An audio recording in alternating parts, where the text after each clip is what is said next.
ఇప్పుడు రెమ్యూనరేషన్ గా నా బాధ్యతను ఎంత తీసుకోవాలి, నువ్వు ఎందుకు తీసుకోవాలంట? పెంచేది ఎందుకు నీకేమైనా అప్పులు ఉన్నాయా? ఇప్పుడు నేనున్నానండి, ఆయనకున్న మార్కెట్ అని మార్కెట్ ఏముంది ఆయనకి? ఆయనకున్న ప్రజలే ఆయన సొంత ఊరನ್ನು ఓడగొట్టిండ్రు. సినిమా పరంగా కూడా చెప్తున్నా, ఎన్ని ప్రాఫిట్లు ఇచ్చాడు చెప్పండి. మొత్తం ఆయన కెరియర్ తీయండి, 40 సంవత్సరాలు 50 సంవత్సరాల కెరియర్, ఎన్ని ప్రాఫిట్లు ఇచ్చాడు? కాబట్టి 30 కోట్లు ఎట్లా డిజర్వ్? హౌ ఈ డిజర్వ్స్? నేను కూడా ఒక ప్రేక్షకుడిని అడుగుతున్నా. ప్రొడ్యూసర్ హీరో ఇష్టం. అవునండి, ఆ ప్రొడ్యూసర్ హీరో తోటే ఇప్పుడు ఏమవుతుంది, నక్సెస్ ఎక్కడ కుదిరింది? Cause of the problem. నేను సిమ్టమ్ 40 కోట్లకి నేను వెనకకి తిరిగి చూస్తే, ఇప్పుడు దొంగ అనేవాడు వాడు ఉంటాడు. దొంగతనం చేసినావు అంటే ఎందుకు చేసినవారు అంటే ఇదే సినిమాలు చూపిస్తారు. మాకు సినిమా కష్టాలని, నాకు ఇట్లా ఇంట్లో ఇన్ని ప్రాబ్లమ్స్ ఉన్నాయి కదా, దొంగతనం చేసిన, చిన్నప్పుడు బ్రెడ్ ఎత్తుకపోయినాము, అట్లా నుంచి ఆడ పెద్ద గజ దొంగ అవుతాడు. అట్లా రీజన్ ఇవాళ ఎవడైతే ఈ ప్రభుత్వాన్ని, రేవంత్ రెడ్డి సర్కార్ని మోసపూరితంగా కోర్టు మీద కాన్స్పిరెన్సీ చేసి ఈ మెమోని తీసుకొచ్చిన వాడు ఎవడున్నాడో వాడు అల్టిమేట్గా ఈ 30 కోట్లు ఇవ్వడంతో, ఇవి 20 కోట్లు ఇవ్వడంతో, 10 కోట్లతోటే వాడు బలైతాడని చెప్పి ఇప్పుడు వాడు ఒక దొంగ మాదిగా పోయి దొడ్డిదారులు తెచ్చాడు. నేనేమంటున్నా అంటే అదే చిరంజీవి గారు నీతి నిజాయితీగా, నాకు లేదు బ్రదర్, నాకు అంతా హ్యాపీగా ఉన్నాను, నేను మంచిగా ఇంట్లో ఉన్నాను, నా పిల్లలంతా సెటిల్ అయినరు, మనవన్లు ఉన్నారు, నాకు మంచిగా రాజ్యసభ పెన్షన్ వస్తుంది, ఎమ్మెల్యేగా పెన్షన్ వస్తుంది, నేను ఏదో వచ్చినందుకు నాకు గౌరవం వేతనం అంటారు, గౌరవం వేతనం ఇచ్చేస్తే అయిపోతుంది అంటే అసలు ఈ పంచాయతీ ఉండకపోయేది కదా, ఈ 94 జీవో రాకపోయేది కదా. సో నేనేమంటున్నాను, the foundation of this conspiracy or this cheating of Telangana public is only because of greediness of these actors. ఇప్పటికైనా ప్రజలు గుర్తుంచుకోవాలి. మీరు 30 కోట్లు ఆయనకి ఇస్తేంది, 50 కోట్లు ఇస్తేంది, నాకేం నష్టం కాదు, నష్టం అయింది ఇట్లా. ఓకే, ఇది ఎవరు చేయాలి? ప్రభుత్వం అంట. అందుకనే ఏం చేసినారు, ఈవెన్ కార్పొరేట్లో కూడా వాళ్ళే ఓనర్స్ అయినా వాళ్ళు ఇట్లా చేస్తారు. ఎప్పుడో ఒకప్పుడు కంపెనీలు కొలాప్స్ అవుతాయి, కొన్ని లక్షల మంది. ఇప్పుడు ఆయన రామలింగరాజు గారు ఉన్నారు, ఆ గ్రీడీలో పోయి ఒక రోజు సడన్గా కొలాప్స్ అయిపోయింది కంపెనీ. 54,000 మంది జీవితాలు రోడ్డు మీదకి వచ్చినాయి. అప్పుడు ప్రభుత్వం ఇన్వాల్వ్ అయ్యి మొత్తం అప్పుడు కేంద్రంలో కాంగ్రెస్ ఉండి, ఇక్కడ రాజశేఖర రెడ్డి గారు ప్రభుత్వం ఉండి ఇన్వాల్వ్ అయ్యి దాన్ని ఏదో కాపాడి ఇలా టెక్ మహేంద్రగా పెట్టారు. ఓకే, సో ప్రభుత్వానికి ఆ బాధ్యత ఉంటుంది. అంతేగాని నా ఇష్టం కాదు. మనమేమి లాలెస్ లేదు, మనమేమి ఆటవిక సమాజం లేవు. నేనేమంటున్నా అంటే ఆయన ఒక యాక్టరే కాదు, ఒక ప్రజా జీవితం ఉన్నాడు. ప్రజలందరూ ఓట్లు వేశారు, రాజ్యసభ పెద్దల సభ. ఒకసారి అందులోంచి వచ్చినాక చాలా మంది సోషల్ యాక్టివిటీస్ చేయాలి. ఇప్పుడు ఆయన నీ దగ్గరకు వచ్చాడు కూడా సినిమా తీయమని, నీ ఏజ్కి కాకుండా స్టోరీ చెప్పాడు. రజనీకాంత్ గారు ఉన్నారు, ఆయన ప్యూర్లీ యాక్టరే, నాట్ ఈవెన్ పొలిటీషియన్. ఆయన మీ మాదిగా డెవిల్ చేయలే, కానీ ఈయన చేసిండు. అక్కడ కొంచెం ఇన్కమ్ వచ్చింది, గౌరవం వచ్చింది. తర్వాత ఏం చేయాలి? సరే, సినిమాలతో పాటు ఇప్పుడు ఎన్టీ రామారావు ఉన్నారు, ఆయన పెద్దరికంతో చేసిండు పెద్ద సినిమాలు, ఆ ఏజ్కి తగ్గట్టు. ఈయన ఏం చేస్తుండు, ఆ ఏజ్ అంతా చేసుకొని ప్రజల్ని 30 సంవత్సరాల బ్యాక్, మొన్న మీరు మీమ్స్ చూస్తే ఎవడో 30 సంవత్సరాల బ్యాక్ గోడ బద్దలు కొట్టిండు అని. ఇప్పుడు రియల్గా ఆయన బద్దలు కొడతాడా 70 ఏండ్లు వచ్చి? కొట్టాడు. ఇప్పుడు కాదండి, ఈవెన్ మన క్రికెటర్స్ కూడా ఇలా టెండూల్కర్ని ఆడమంటే ఆడతాడా? కపిల్ దేవ్ని ఆడమంటే మళ్ళీ కప్పు దేమంటే తెస్తాడా? అంటే వీళ్ళు ఏం చేస్తున్నారు, మిస్పనైజింగ్. అంటే మనం చదువుకొని మన తల్లిదండ్రులు పెట్టిన ఈ విద్యా బుద్ధుల్ని, ఒక కామన్ మ్యాన్ని ఇలాంటివి చేసి మనం కూడా ఈ చిరంజీవిని ఇలా మళ్ళీ 30 సంవత్సరాలు ఇమాజిన్ ఎట్లయితుంది? ఓకే, ఇది ఫైనల్గా ఒకవేళ మీరు చెప్తే రేపు అసలు ఏం చెప్తారంటే దీని మీద, ఈ టికెట్ ప్రైజెస్ ఇష్యూ మీద యాజ్ అడ్వకేట్గా, కంప్లైంట్ చేసినటువంటి అడ్వకేట్గా మీరు ఏం చెప్తారు? నేను ఒకటేనండి, ఇండస్ట్రీలో రిఫార్మ్స్ రావాలి, గ్రీడీనెస్ పోవాలి. అది యాక్టర్సా, డైరెక్టర్సా, whatever it is. Telangana నుంచి దోపిడి ఆపాలి. దానికి మా న్యాయ పోరాటం జరుగుతుంది, న్యాయస్థానంలో మా కొట్లాట ఉంటుంది. ఇక్కడ బయట కూడా మేము అందరు వ్యక్తులకు ఎవరికి మేము శత్రువులం కాదు, మిత్రులం కాదు. మేము న్యాయం ఎటువైపు ఉంటే అటువైపు ఉంటాము.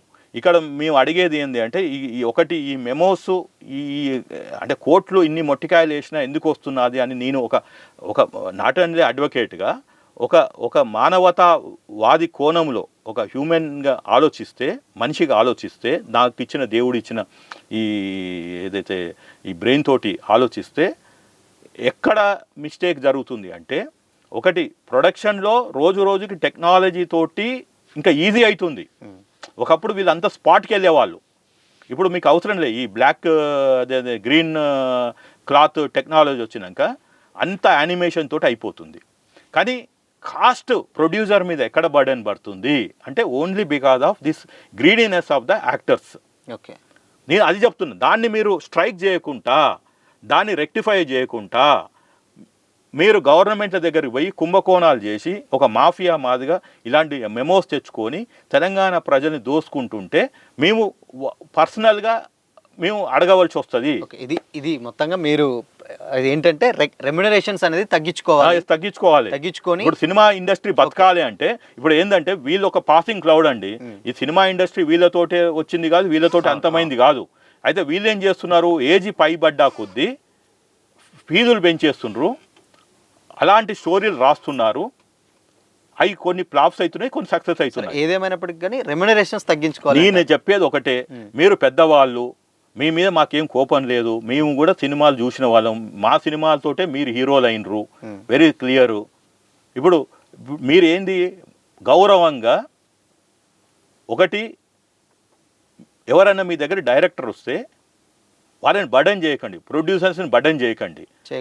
వాళ్ళు ఇలా మీ రెన్యూమరేషన్ ఇటు పెద్ద సినిమాలను చూపించలేక, ఇప్పుడు ఇది ఎందుకంటే 20 కోట్లు అయిపోయింది సినిమా, కానీ ఈ రెన్యూమరేషన్ యాడ్ చేయడానికి 100 కోట్లు 200 కోట్లు అవుతుంది. ఇది ప్రభుత్వానికి చూపించలేరు. అందుకని నేను మాఫియా అన్నా. What is mafia is only because, ఎందుకంటే అతనికి కూడా తెలుసు ఇది 30 కోట్లు కాదు, కానీ నాకు ఒక మీరు అన్నట్టు మార్కెటింగ్ 2-3 సంవత్సరాలే ఉన్నది. ఆయన ఏమి పెద్ద మనం ఏంది స్పోర్ట్స్ అథ్లెటిక్స్ వాళ్ళే ఏజ్ వస్తే ఇంకా వాళ్ళ ఫీల్డ్ నుంచి తప్పుకుంటారు. ఇప్పుడు గవస్కర్ గారు ఉన్నారండి, ఆయన పోయిండు వేరే ఫీల్డ్, వేరే అదే ఫీల్డ్కి తగ్గట్టు ఆయన ఏజ్కి తగ్గట్టు కామెంటరీ చేసుకుంటున్నాడు. ఇప్పుడు ఆయన రాహుల్ ద్రావిడ్ మిస్టర్ డిపెండబుల్, ఇప్పుడు ఆయన ఏజ్ వచ్చింది అయిపోయింది, వేరే వాళ్ళు వచ్చిండ్రు, ఆయన కోచ్గా ఉంటున్నాడు. ఇప్పుడు ఈయన కూడా మన చిరంజీవి గారికి కూడా నేను సలహా ఇచ్చేది ఏంటంటే, ఆయన వీరాభిమానిగా, సార్ మీరు ఒకటే నేను చెప్పేది, మీరు యాక్టింగ్ చేస్తా అంటే గౌరవప్రదంగా మీ ఏజ్కి తగ్గట్టు చేయండి, దానికి పారితోషికం తీసుకోండి, కానీ don't burden the producer and this one. దానివల్ల ఇండస్ట్రీ మొత్తం కొలాప్స్ అవుతుంది. ఇవాళ సరే ఈ ఒక సినిమాతోటి బయటపడ్డాడు, అది కూడా ఇంకా డౌట్ ఉంది. వీళ్ళు చెప్పిన రేపులు మేము అడిగాం కదా, గవర్నమెంట్ యాక్చువల్ లెక్కలు చెప్తాయి. మీరు ఏదో గోడ మీద 300 కోట్లు రాసుకొని దాన్ని ఎడమ చేయితోటో కుడి చేయితోటో కొట్టేస్తే కాదు అది. నాకు తెలిసి ఈ సినిమా ఇండస్ట్రీ బతకాలి అంటే ఆర్టిస్టుల చేతిలో ఉంది. ఏదైతే వీళ్ళు ఆల్రెడీ ఒక ఆయనే చెప్తారు, మేము చిన్న పోలీస్ కానిస్టేబుల్ నుంచి వచ్చిన వ్యక్తులం మేము అని. సినిమా ఇండస్ట్రీ మీకు జీవితం ఇచ్చింది. ఏది ఇవాళ ఒక రాజ్యసభ మెంబరు, అది క్యాబినెట్ మినిస్టరు, మీ తమ్ముడు డిప్యూటీ సీఎం, అయినా కానీ మీరు ఇంకా గ్రీడీగా ఉండి ఇంకా మేము పీల్చి చేస్తాము ప్రొడ్యూసర్ అని చెప్పి, ఆ ప్రొడ్యూసర్ ఏమో డిస్ట్రిబ్యూటర్ దగ్గరికి పోయి, డిస్ట్రిబ్యూటర్ లాస్ట్కి తెలంగాణ ప్రజల 4.5 కోట్ల దగ్గర మందికి పోయి అధిక ధరలు అమ్మి, ఇదంతా న్యూసెన్స్ అవసరమా అండి? మొత్తంగా అయితే డెఫినెట్గా రెమ్యునరేషన్స్ తగ్గించుకోవాలని డిమాండ్. ఎస్, నేనైతే ఒక సగటు ప్రేక్షకుడుగా, చిరంజీవి గారి వీరాభిమానిగా, అది నాట్ ఓన్లీ చిరంజీవి గారు, వీళ్ళందరూ ఇండస్ట్రీ బాగుపడాలి అంటే, ఇటు బన్నీ అయినా ఇటు రామ్ చరణ్ అయినా ఇవేదో చెప్తుంటారు, పెద్ది అని అదని జూనియర్ ఎన్టీఆర్ అని, వీళ్ళందరూ ఏదో పెద్ద సినిమాలు ఉన్నాయని ఒకరికొకరు కాంపిటీషన్గా కాకుండా మీరు ఎల్లకాలము సినిమా ఇండస్ట్రీ బతకాలి. ఎందుకంటే ఇప్పుడు జూనియర్ ఎన్టీఆర్ గారు అయితే వాళ్ళ తాతని సీఎంగా చేసిందే సినిమా ఇండస్ట్రీ, ఇప్పుడు వీరు కూడా అంతే. కాబట్టి నేనేమంటున్నా అంటే, మీరు ఈ కలకాలం ఇండస్ట్రీ ఉండాలి అంటే మీ రెన్యూమరేషన్ని మీ ఇష్టం, అది it is your Liberty, your choice, but అనే సస్టైనబుల్ బిజినెస్ మోడల్గా ఈ సినిమా ఇండస్ట్రీ బతికి బట్టగట్టాలి. ఇలాంటి మెమోస్కి అడ్డుకట్ట పడాలి, ఇలాంటి cheating, fraud on the court తగ్గాలి అంటే ఫస్ట్ బాధ్యత ఈ ఆర్టిస్టులు. ఎందుకంటే మేజర్ ఈ జోబులోంచి పోయిన డబ్బులు అంతా కూడా ఆర్టిస్టులకే పోతుంది. ఇంతకుముందుకు మీరు చూడండి, ఎన్టీ రామారావు గారు ఉన్నారు, ఈజ్ ద స్టాల్ వార్డు. వేరే ఇండస్ట్రీ తీసుకోండి, మమ్ముటి, లేకుంటే ఆయన మన మోహన్ లాల్ గారు మలయాళం ఇండస్ట్రీ, ఎవరు ఇంత రేట్లు లేవు. ఇది ఒక మ్యాడ్ రేస్ తయారైంది ఆఫ్టర్ కోవిడ్, ఇది అంతకుముందుకు లేదు. ఓకే, సో ఇది మొత్తంగా ఇక్కడ వాళ్ళు చేసినటువంటి కంప్లైంట్ అంటే ఎక్కువగా రెమ్యునరేషన్స్ తీసుకుంటున్నారు, అండ్ ఏదైతే మనశంకర్ వరప్రసాద్ గారి సినిమాకి సంబంధించి ఆ 1 వీక్ ఏదైతే ఆ మధ్యలో జరిగినటువంటి టికెట్ హైట్ రేట్స్ని అవి తగ్గించి డెఫినెట్గా అవి మొత్తం లెక్క చేస్తే 42 కోట్లు వచ్చింది.